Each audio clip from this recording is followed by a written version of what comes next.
Morning. Thanks for being punctual. It's the seventh time we've done this. Prior to the first time, I anticipated doing it once.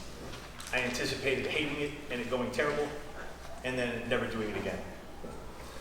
Because usually the first time you do something that you don't give someone a piece of paper saying they're an expert when they leave that weekend, doesn't come off the way it would need to in order to keep it going for 7 years through whatever you want to call it, the last 3 years.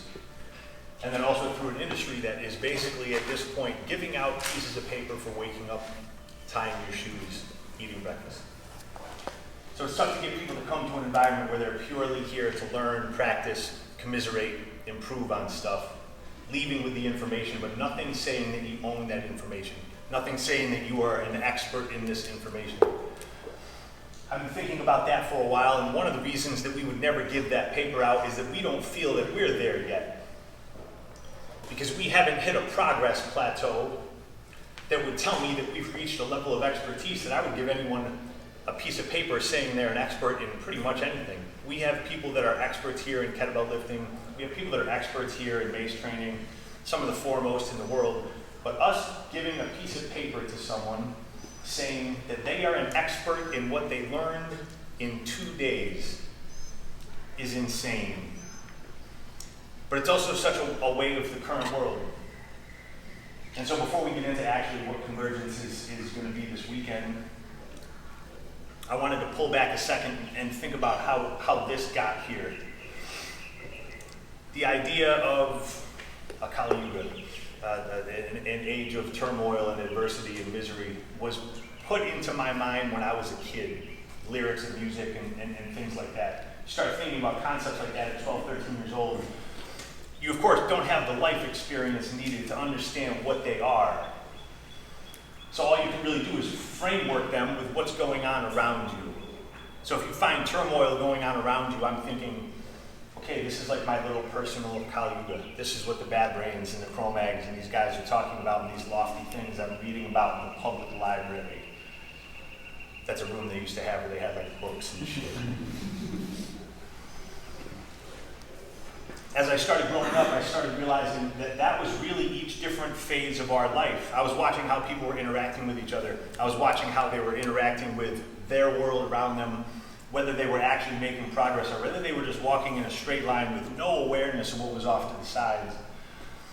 And you start developing that kind of awareness that young. It is an isolating thing. But the other thing is it really gives you a finely tuned meter for who cares and who doesn't, and who you should trust and who you should not. So when I think about how we managed to not set back in these last 3.5 years, when people basically sat still, I mean, we didn't make any gigantic gains in internet followers or anything like that.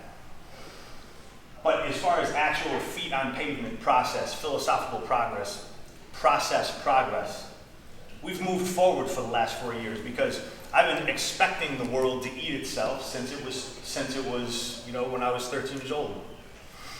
When you've been expecting that since you were a kid, and then it comes upon you, you don't necessarily know how it's going to look, but you knew it was going to happen. I remember Matt and I having a conversation over there, saying, "Yeah, I mean, this will be a week. It'll clean itself out." Started realizing quickly that wasn't going to be the case, and then realized that the goal needed to be assess what the other good people are doing and do exactly what they're doing. And what we saw, what we felt from our people is the need to be absolutely consonant. If the consequences we suffer are governmental consequences, social hazing consequences, all this different stuff, one, I've been there, thank you, what are you going to do, kill me? No, you're not, fuck off. Two was, what is the cost of that if we're looking at this project over the next 20 years? If I bend the knee now and I keep it on the ground, what happens when we unbend the knee? What do we have then? Nothing. Right? Whether you agree with that or whether you don't agree with that doesn't particularly matter. That's what we did, and that's why we moved forward for 3 years. And that's why this, even though it never stopped during that stuff, improved every single year. The groups were smaller.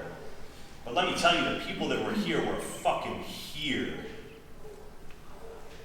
That's important. That's the biggest distinction of something like this, I believe, than anything else that I've seen in 20 plus years of kicking around this stuff now, is that there's people that are here to talk to each other, and I appreciate that. That's part of why we're here.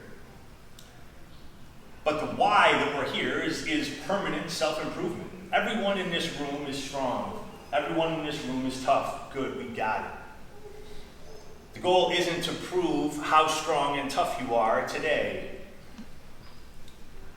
It's to give yourself philosophical, physical tools, accuracy, to improve upon that strength, toughness, forever.